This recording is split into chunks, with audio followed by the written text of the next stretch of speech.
Hey everyone, welcome back to the channel. Today, we're tackling a super practical topic: how to transfer your Polkadot tokens from KuCoin to Bitmart in 2025.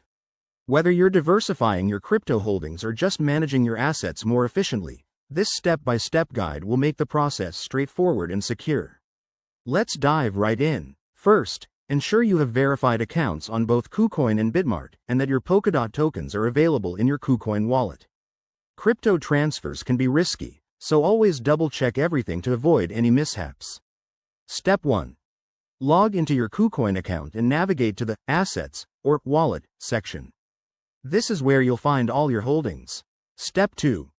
Locate Polkadot in your asset list and select the Withdraw option. You'll need to choose the correct network. Make sure it's the Polkadot network to prevent any errors. Step 3. Head over to Bitmart.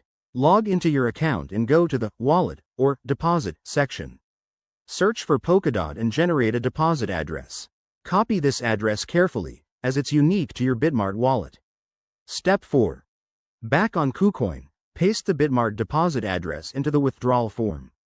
Enter the amount of Polkadot you want to transfer, keeping in mind any minimum limits or network fees.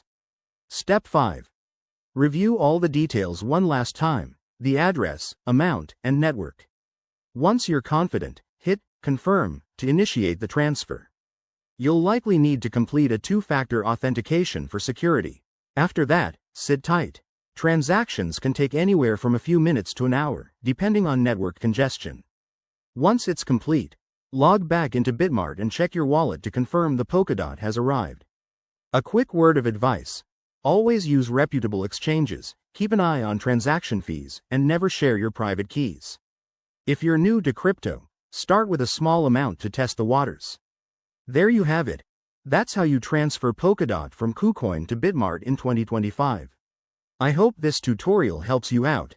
If you found it useful, give this video a thumbs up, subscribe for more crypto tips, and let me know in the comments if you have any questions. Stay safe and happy trading.